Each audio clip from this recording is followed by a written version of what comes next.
Welcome back to Entertainment Circle. I am Sheyla Paz, and it is cold outside, but I'm warm. I'm just warming up today.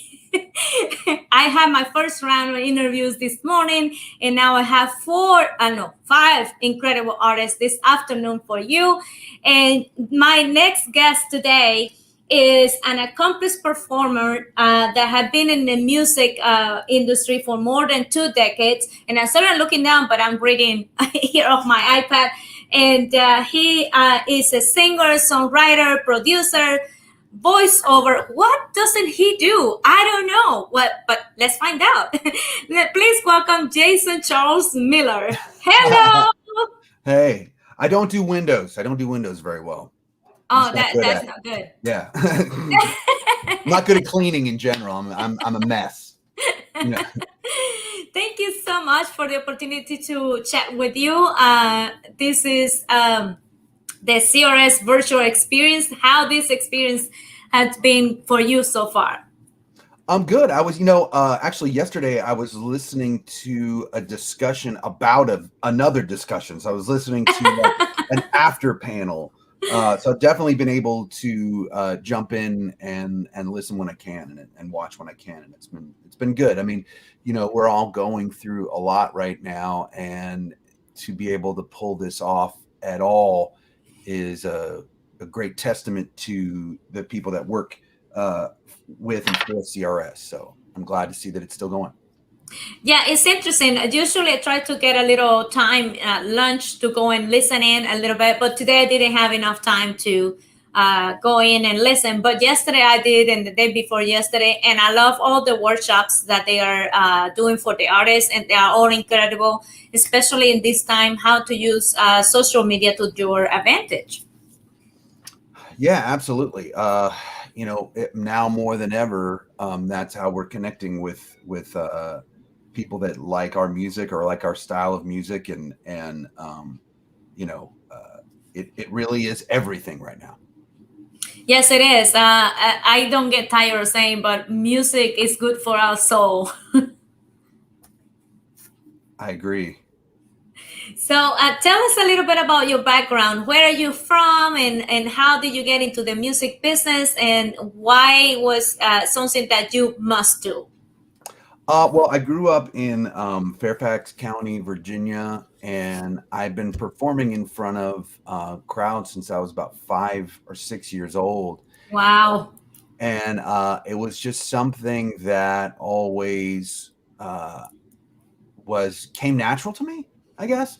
I got over stage fright pretty easily, or maybe I never had it because I was too young to know what it was or to let it affect me. Although I will say this, I don't get nervous for performances anymore, but the only time I do get nervous is I've had the good fortune of being asked to sing the national anthem at different sporting events.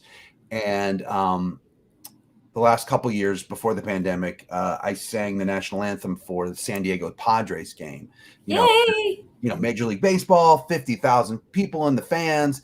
Everyone knows every word to that song, and everyone's told, "Hey, shut up, stand up, take your hat off, and listen to this guy."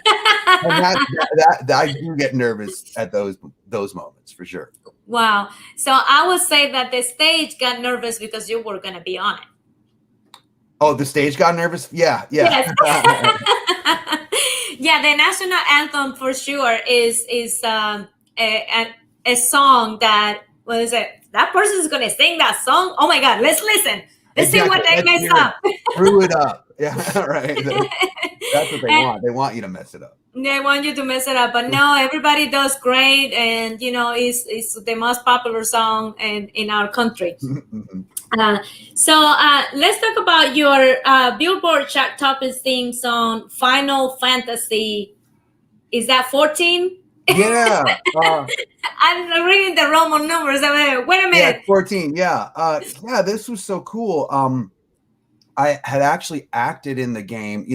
It's Final Fantasy 14 is an online game, and so they're constantly releasing new expansions, new chapters, new DLC, they call it. And when they were bringing in another point of the story called Shadowbringers, I was actually approached by the composer's team, and Soken is a really famous composer in Japan, and they approached me about singing the theme song, and I couldn't believe it. And we did everything remotely. So he was in Japan, I was in Los Angeles at my studio. We were going back and forth. I gave him a bunch of different approaches and takes to the song, and they released it as a single, and it went to number 21 on the Japanese Billboard charts, and I think it went to number 4 on most. And were you singing in English? Singing in English, yeah. I guess they must love that. Yeah, they do. Wow, that is incredible. Congratulations. Thanks.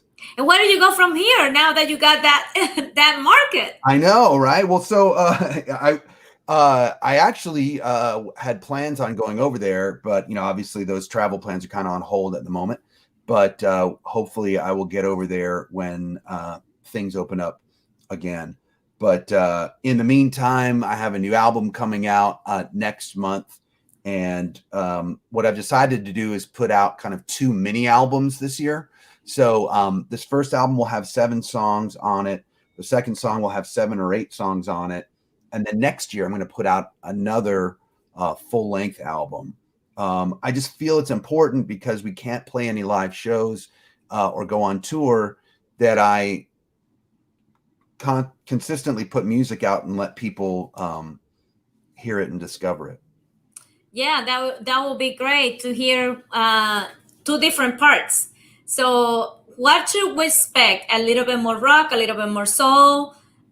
What should we expect from this? Definitely more rock. But I have a couple of traditional country songs in the pipeline that are going to be coming out. In general, I would say the latest one that comes out next month, From the Wreckage Part 1, is there's a lot more rock elements to it, but I did some interesting things with like instrumentation. So they're all original songs, either solo rights or co-writes, except for I did a cover of Badfinger's Day After Day. And with that, not only did I get Katie Cole, who's now in the Smashing Pumpkins, to basically duet with me, I also got Eben Schletter, who is arguably the world's best theremin player. And theremin, what? Theremin. It's this. What is that instrument? It's this crazy instrument. It looks like a steel bar, and you play it with your hand. You might recognize it from like science fiction movies and stuff like that. So it goes like, woo. So he plays it with his hand, and I combined that with guitar on this track, and I think people are really going to dig it. Wow, that sounds very interesting. I can't wait to hear what it's going to sound like. Yeah. So what was for you like 2020 being in quarantine those days for you? Well, I mean, like a lot of people at first, I was like, oh, it's only going to last a couple weeks. And then as we realized it was going to last a lot longer than a couple weeks, I decided to kind of be proactive about it. And I launched my own Twitch channel. So twice a week, I stream free acoustic concerts because I want to keep my chops up, right? Like if we don't play for a long amount of time, you lose your skills. If you don't lose it, if you don't use it, you lose it, right? Mm-hmm. And I wanted to connect with people and continue to have a dialogue with friends and fans and just people that were following my music. And that's been really fun. I decided to make one of the 2 shows. I have a guest and we talk and we go back and forth a lot like this. So it might be like, I'll ask them a few questions. They'll ask me a few questions, and then they'll play a song. I'll play a song, and we'll just go at it. And people in the chat will ask questions too. It's really fun.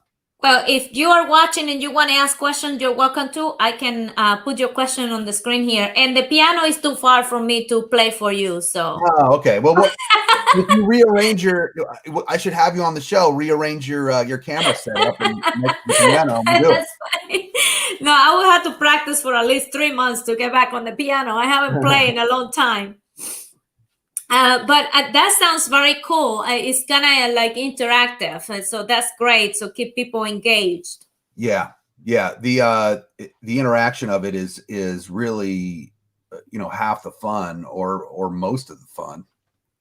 Yes, it is. It is for sure. So you already talked about that you're gonna release 2, like half and half EPs. What are your plans after that for you for the rest of the year, weather permitting? I was gonna say weather because yeah, no, I know. there is a different kind of weather here. Are you in snow right now? What's going on with you? It's snowing really, really heavy right now. Oh, I'm in Nashville. Where are you at? Yeah, I'm in Los Angeles, so it's like you're warm over there. Yeah, I know. I feel so lucky, but I grew up in Virginia, and we would have what I would say the way Virginia weather is. It's like 5 months of sweltering summer. Wow. 1 month of fall, 5 months of my God, it's so cold winter. And then 1 month of spring. Like we didn't really have like. Wow, that's incredible. Yeah. No, we were talking about that the other day, that usually in Nashville, they say snow is coming and we just get ready for the snow. And when it gets closer, it disappears. Right. So we are in the middle of surrounding all the mountains. So most of the time we don't get all the bad weather, and you can have a 60, 70 degree day in the winter. And when you less expect it, spring is here. So sometimes we are outside walking with a t-shirt during the winter. But this year, look at that. We got a big one. No, I've been to Nashville many times, and I've been there in the winter. Going like, I brought my winter coat, but I don't need it, So it changes week to week. Exactly. It's very different over here. Yeah. So definitely you are in a good spot right now. Well, my plans for the rest of the year are really to continue to do as much as I can online, until we're allowed to do more. That's really all I can do. California is one of the states where we're really strict about performances.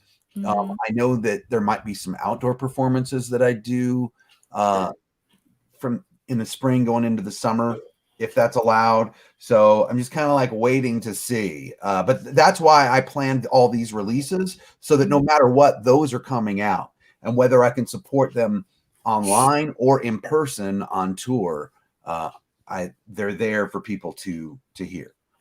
How did you work out the recording aspect of the music? Do you actually go to the studio, or do you have a home studio? Well, I'm really lucky because I own my own recording studio. It's about 10 minutes from where I live, and that gives me a huge advantage. So I thought I'd take advantage of it and utilize it. But yeah, I own a studio called Central Command Studios, and when we're not booked for regular 9 to 5 hours, I use it myself. That's a great name for a studio, Central Command. Yeah. I love that. Very catchy. Thanks. You're welcome. I guess I had to make a trip out there to go check out the studio. Oh, yeah. Come on, when things are open back up again, you're more than welcome to come. Thank you. So are you going to perform for us today? Yeah. I thought I'd do a song off of the album coming up, and actually this single is already out, so it makes the most sense to play this. Okay, is it this one? That's it. Yeah. Better late than never. Yeah. Better late than never. Exactly. That's a great artwork on that album. My friend Sam Sheeran did that, and then he also did the album cover too, which has a truck on it. He's done the last few of my album covers. He's really great. So let's talk about what is in this artwork. Do I see a clock, and then what else is in there? Right, so it's like a timepiece. It's like an old pocket watch, and then the back of it is my symbol. If you can see the JCM there, on the second. It's kind of dark, but let me look at it on here. Okay. Yes, I can see it like in a round there, and then it's sort of it's like a broken timepiece with weeds growing through it. And when you see the cover of the album, hopefully they sent you that too. That's the theme of it. That there's a truck, a broken down truck that's just been under this tree for so long that the plants have all grown through it. And Lord knows I saw plenty of those growing up in Virginia. So this is sort of the precursor to that cover. Okay, I'm gonna get the album cover here for a second. Okay. And then I can show that too in a minute. Hold on, I'm trying to get it to work out here. No problem. All right. So you go on and sing, and I'll get the album cover ready here in a second. Okay, cool. Here we go.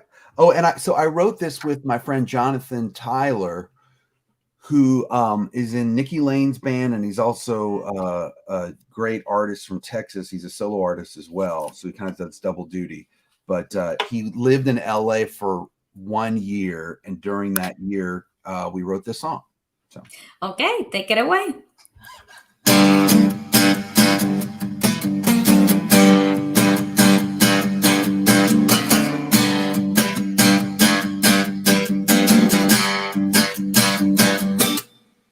Don't have to ask what shape I'm in. One look at my face will tell you where I've been. Memories full of grief. One day soon I'll finally gonna carry this load till the day I die. Till I look my maker in the eye and say, hey man, what you trying to do? It's just one thing I've asked you. Give me a sign. Something would be better than nothing. It's been a long, long time, but it's better late than never.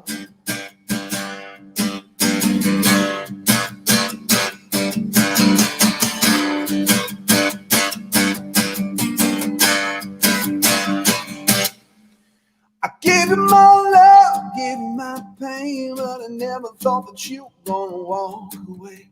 And all that time I can never get back. When I got home, your bags were packed. You slipped down without a word. Now I can't believe the things I've heard.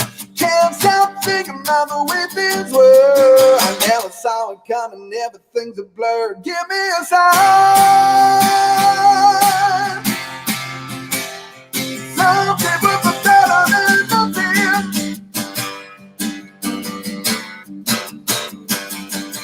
It's been a long, long time, but it's better late than never. Yeah, it's better late than never. Oh, it's better late than never.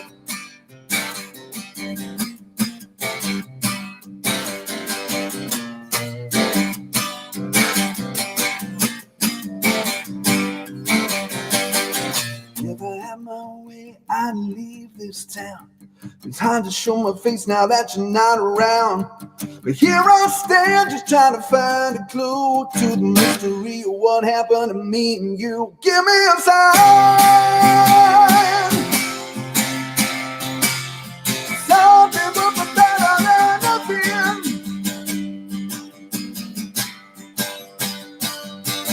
It's been a long, long time, but it's better late than never. Yeah, it's better late than never. Oh, it's better late than never. Yeah, it's better late than never.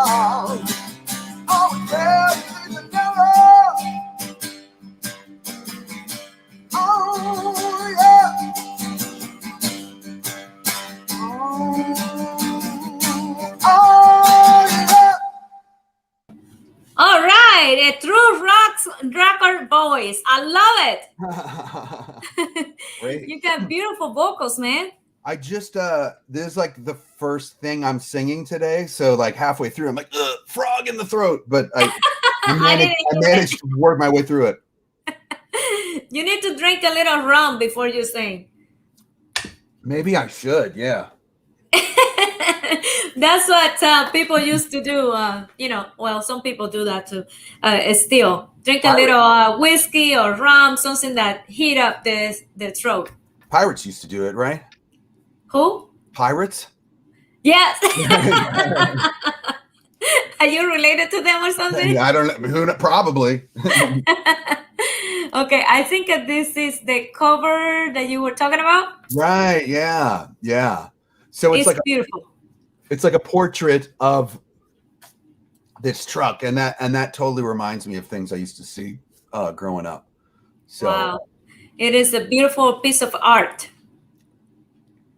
Across the street from where I grew up, or really across the road, because there weren't any sidewalks or streets. It was just a road, really a 1-lane road. It was sort of a 2-lane road, but there wasn't a line. There wasn't a divider or anything.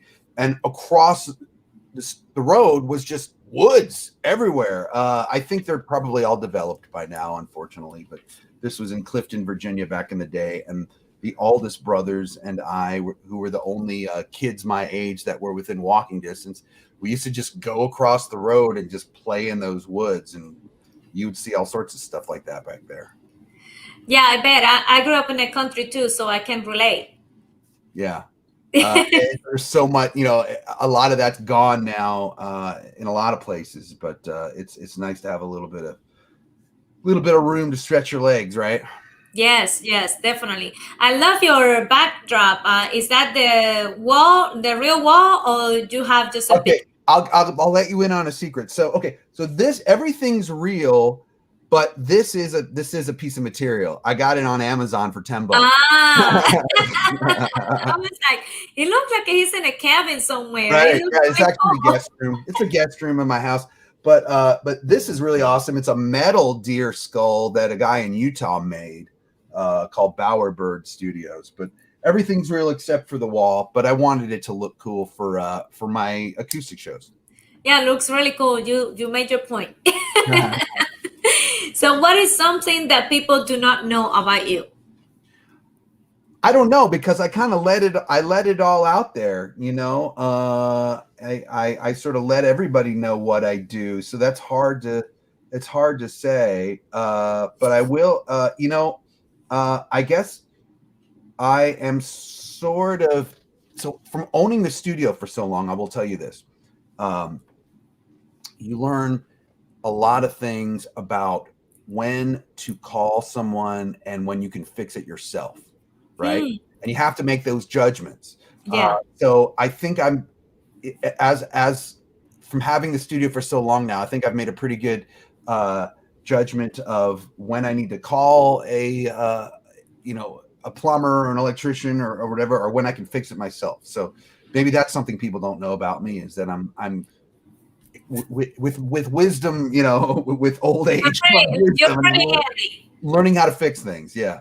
Okay. Handyman. Somewhat. Yeah. Well, it's good to know how to fix certain things sometimes, but other times you just gotta, time to go to professional on this. So when is your shows again? The Twitch show?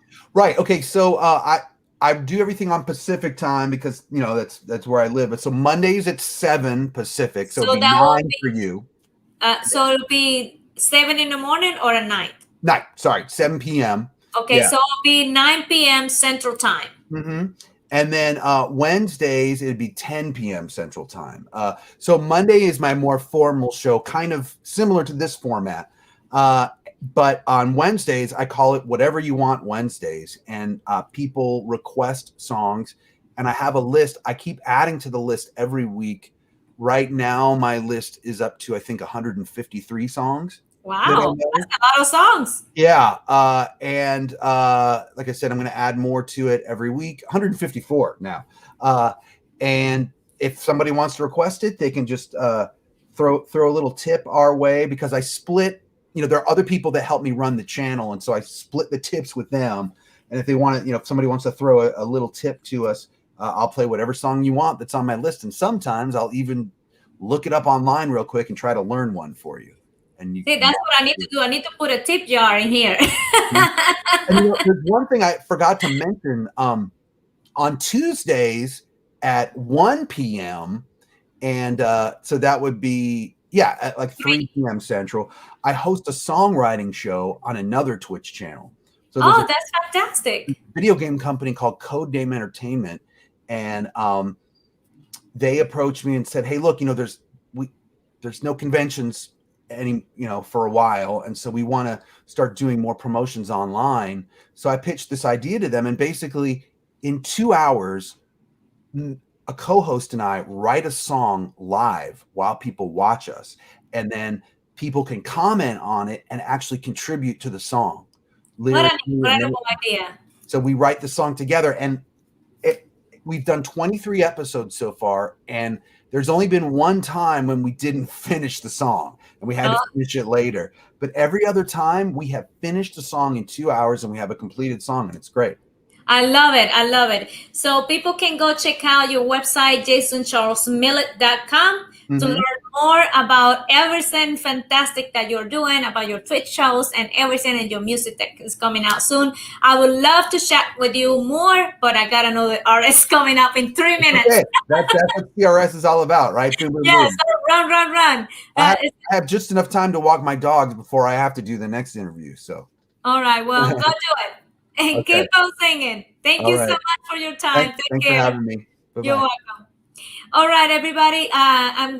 Thank you so much for tuning in for this segment of Entertainment Circle with Jason Charles Miller. Please go check out his website for everything wonderful that he's doing.